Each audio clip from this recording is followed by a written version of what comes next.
Jadi cara bekerjanya seperti ini. Di sini kita harus mengurutkan job dari V sampai Z. Tapi mengurutkannya berdasarkan job work atau process time dari yang terkecil. Jadi caranya adalah di sini. Kalau kita melihat cara bekerja fungsinya adalah yang pertama adalah array. Array ini adalah kolom yang ingin kita urutkan. Nah, karena yang ingin kita urutkan adalah yang ini, maka kita blok semua ini. Terus kita pencet koma. Nah, by array. Dan selanjutnya adalah by array. Atau artinya, kita mengurutkan ini berdasarkan apa? Dalam hal ini, kita mengurutkan ini berdasarkan ini. Maka kita akan memblok ini. Nah, terus tutup kurung. Maka kalau kita pencet enter, di sini job sequence itu sudah diurutkan berdasarkan ini, berdasarkan process time dari yang terkecil. Seperti itu. Nah, itu untuk yang job sequence-nya. Untuk yang flow time sama. Untuk yang process time sama. Kita menggunakan fungsi sort by juga. Nah, di sini yang pertama kita akan memblok array, yaitu yang ingin diurutkan. Karena yang kita ingin urutkan adalah process time, maka kita blok process time ini. Berdasarkan apa? Nah, berdasarkan process time itu sendiri. Maka kita akan blok ini lagi untuk yang kedua kalinya. Tutup kurung. Maka ini akan mengurutkan menjadi yang paling kecil. Jadi seharusnya di sini pasangannya sama. W adalah 10, betul sini W adalah 10. Y adalah 15, di sini Y adalah 15. X adalah 20, maka di sini X 20 dan seterusnya.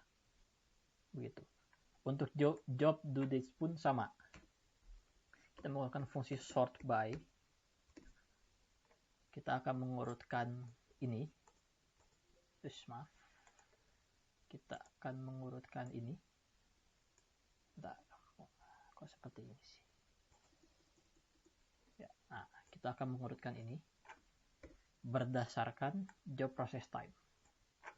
Tutup kurung dan bentar. Jadi hasilnya akan seperti ini. Untuk menghitung flow time sama seperti yang di atas.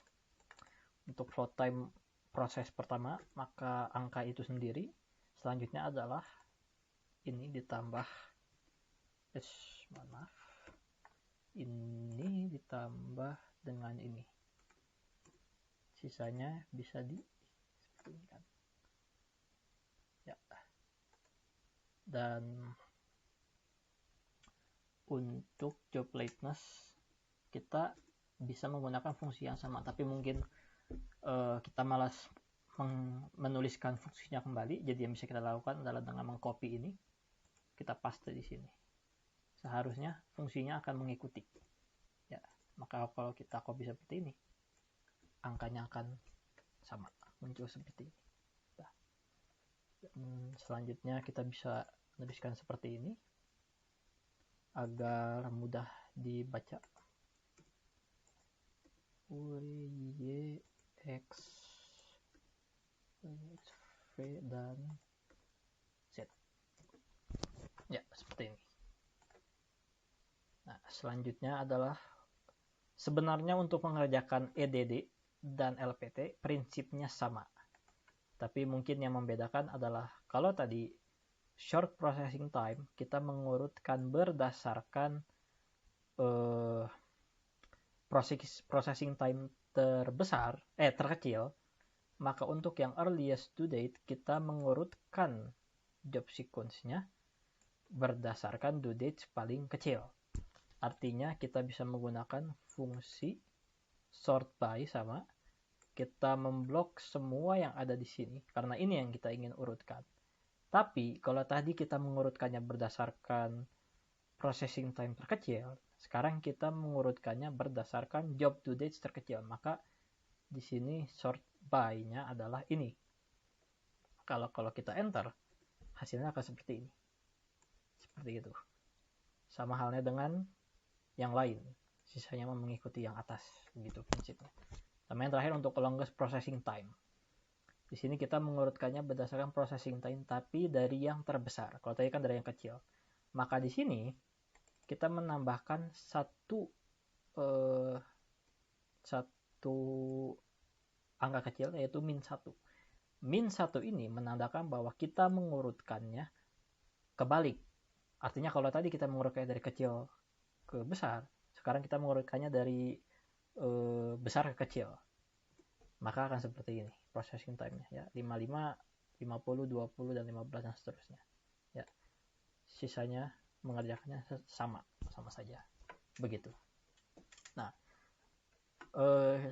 sekarang kita sudah selesai mengerjakan yang A. Karena yang A sebenarnya pertanyaannya adalah ini intinya. Makanya saya permudah untuk membacakan jawabannya. Jadi yang dimerahkan ini adalah jawaban yang A. Maka nanti saat ujian akhir, untuk yang A jawabannya adalah yang ini. Ya. Karena beberapa mahasiswa ketika menjawab pertanyaan, kita tahu pertanyaannya adalah seperti ini, tapi kita tidak menunjukkan mana jawabannya begitu. Hal ini sudah disampaikan oleh dosen koordinator Bu Brigita. Dia menyampaikan bahwa banyak mahasiswa yang dia hanya mengerjakan saja gitu, tanpa ditunjukkan bahwa ini loh jawabannya begitu.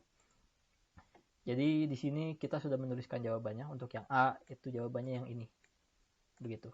Jadi nanti juga mempermudah dosennya saat memeriksa, begitu. Itu ya untuk yang A. Untuk yang B, pertanyaan adalah job mana yang paling bagus. Jadi di antara 4 ini mana job sequence yang paling bagus. Nah, untuk menentukan jawaban B, kita harus membuat tabel perbandingan. Itu tabelnya seperti ini. Di sini di baris paling atas kita ada kolom rule, yaitu aturan, berisi aturan-aturan yang kita sudah kerjakan di sini. Di atas adalah average completion time, utilization metric, number of job in system, dan average lateness. Nah, untuk mengerjakan ini, yang pertama kita akan mengerjakan average completion time untuk FCS. Untuk mengerjakannya, yang kita lakukan adalah dengan menghitung rata-rata dari float time FCFS, ya, FCFS, float time. Jadi kita bisa menggunakan fungsi average, yaitu average buka kurung, kita blok semua float time yang ada di FCFS, tutup kurung, maka kalau kita enter kita akan menemukan jawabannya. Nah, untuk menghitung yang SPT juga sama. Kita average, yaitu average dari float time SPT, float time-nya ini, tutup kurung, dan enter. Dan seterusnya, sama dengan ETD dan LPT. Nah, selanjutnya adalah utilization metric. Cara menghitungnya adalah dengan membagi, kita membagi process time, artinya process time kita bagikan dengan float time. Ya, kita kerjakan coba yang SPT. Float time, processing time, betul ya? Coba dilihat lagi. Iya betul. Processing time yang SPT dibagi dengan float time, maka jawabannya adalah 46,28. Nah, di sini mungkin ada sedikit setting yang harus diubah.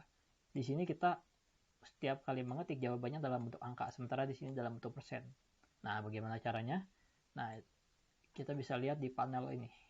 Di sini kalau kita blok semua, di sini kita mendapatkan jenis number. Artinya semua angka yang ditulis di kolom ini nanti akan menjadi nomor biasa. Nah, untuk mengubah menjadi persen, yang kita lakukan adalah dengan mengubahnya dengan persen. Maka angka apapun yang kita tulis di kolom ini akan berubah menjadi persen. Ya, seperti itu. Jadi nanti jawabannya akan otomatis tanpa kita harus menambahkan persen di belakangnya. Seperti itu. Itu cara menghitung utilization metric. Selanjutnya adalah average number of job in system. Nah, untuk menghitung ini, yang kita lakukan adalah, kalau tadi di utilization metric kita membagikan antara process time dan float time, di average number of job in system, yang kita lakukan adalah sebaliknya. Kita membagi antara float time dan processing time. Ya. Kita kerjakan coba yang SPT. Flow time dibagi dengan processing time, maka jawabannya akan menjadi 2,17 ya, dan seterusnya sama mengerjakan. Nah, yang terakhir adalah average lateness, yaitu rata-rata dari keterlambatan ya. Di sini jelas rumusnya adalah rata-rata dari job lateness. Kita kerjakan yang SPT. Average dari job lateness SPT. Kita blok semuanya ini. Maka jawabannya adalah 16 dan seterusnya sama. Kalau kita kerjakan semua maka akan menjadi seperti ini angkanya. Nah, kita sudah mengerjakan tabel ini. Nah, kita kembali ke pertanyaannya. Mana job sequence yang paling baik? Nah, kita membandingkan semua angka yang ada di kolom ini. Nah, kita bandingkan coba yang pertama, average completion time. Di sini saya sudah membantu untuk mencari bagaimana cara mencari average completion time yang baik. Di sini tulisannya dari yang baik adalah yang terkecil. Artinya angka average completion time yang paling kecil itu adalah yang terbaik. Nah, di sini kebetulan ada dua angka yang baik, ada dua angka yang sama, yaitu SPT dan EDD. Nah, pertanyaannya mana yang paling baik? Nah, kita di sini menentukannya adalah kita tulis saja yang terbaik adalah SPT dan EDD. Ya. Di sini yang terbaik adalah SPT dan EDD. Nah, itu adalah yang terbaik untuk average completion time. Selanjutnya adalah untuk utilization metric. Di sini yang terbaik adalah yang terbesar. Jadi kita bisa lihat yang terbesar ada SPT. Maka kini kita tulis SPT. Nah, selanjutnya ada number of job in system. Di sini yang terbaik adalah yang terkecil. Di sini yang terkecil SPT. Maka di sini yang terbaik adalah SPT. Dan yang terakhir adalah average lateness. Tentunya average lateness itu yang terbaik adalah yang terkecil. Di sini sekali lagi yang terbaik adalah SPT. Maka bisa disimpulkan pertanyaan B, job sequence mana yang terbaik? Jawabannya adalah SPT. Karena dari keempat penilaian ini, nilai yang paling banyak bagus adalah SPT. Seperti itu. Ya. Jadi prinsipnya adalah dengan dibuatnya Excel ini akan mempermudah kita dalam mengerjakan soalnya. Jadi maksud saya adalah seperti ini. Katakanlah bentuk soal nanti di ujian akhir adalah bukan VWXYZ, tapi katakanlah ABCDE. Maka yang kita lakukan adalah dengan mengubah informasi yang diketahui dari soal. Di sini kita kan VWXYZ. Kalau kita ubah A di sini, kalau kita pencet enter, kalau kita perhatikan di sini semuanya akan berubah. Ya. Di sini katakanlah B dan seterusnya. Oh, maaf. A, B, C, D, E. Maka ini akan ikut berubah. Ya. Itu untuk job sequence. Katakanlah job work-nya juga angkanya berbeda. Sama saja kalau kita mengubah angkanya di sini ya, kata menjadi 9, maka semua akan berubah 9. Kalau di sini kita berubah 5, akan berubah semua. Ya, sampai bawah pun ini akan berubah. Begitu.